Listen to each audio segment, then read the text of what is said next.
Have you seen the old man with the closed down market, picking up the papers with his worn out shoes? In his eyes you see no pride, and held loosely at his side yesterday's paper, telling yesterday's news.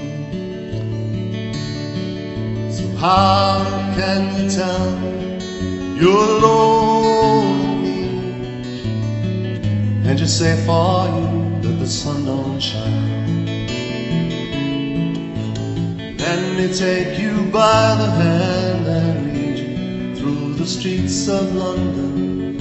I'll show you something to make you change your mind. Were you ever tempted to call the streets of London the streets of Paris, Ralph? Well, it was going to be that, and I had it in my mind that would have a lovely ring to it. And then I started thinking, something reminded me there was a song called The Poor People of Paris, or a tune called The Poor People of Paris, and I thought, well, if, you know, this situation is not just confined to this city, it's everywhere, and London, which I know even better, has, you know, just the same characters, different in a different circumstance, different location.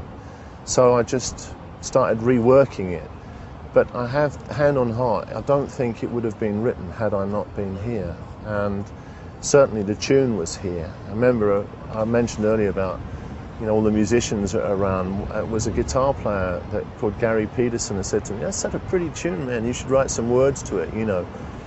And so it started off about Paris and metamorphosed into London, you know. When you wrote it, you were part of an alternative culture, but the song went on to achieve mass appeal. How does that make you feel? A little bit weird, actually, yeah. I would have liked it to have been a bit more left field, you know, than that. But, you know, if it is viewed as a pop song, let's hope it's a pop song that makes people have a think. Because there's a wonderful world of music and words out there that aren't just, you know, what they sound like when you first hear them. They're worth looking at again. Do you believe the song will outlive you? I think it will, yeah. I do. I mean, I don't want it to sound vain, but I just, you know, people still covering it, you know, it's still picking up the odd cover version even now. And I also have the added little pleasure of knowing that the song is actually used as a teaching aid, not just in schools now, but for young guitar players. You'd be amazed how many rock and roll, hard-bitten rock and rollers come and say, "You never guess the first tune I ever learned to play," and I think, oh really? Oh, that's quite nice as well. So it seems one song seems to fit most purposes somehow. So I'm pretty pleased about that. Pleased? You should be really proud. I'm pleased.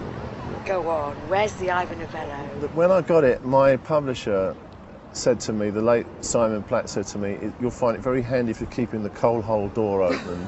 But as a matter of fact, it's on my windowsill. And it's not on the mantelpiece, it's on the windowsill, so it's kind of cool, you know, but I'm very proud of it. So how can you tell me that you're lonely, and you say for you that the sun don't shine? Let me take you by the hand and lead you through the streets of London. I'll show you something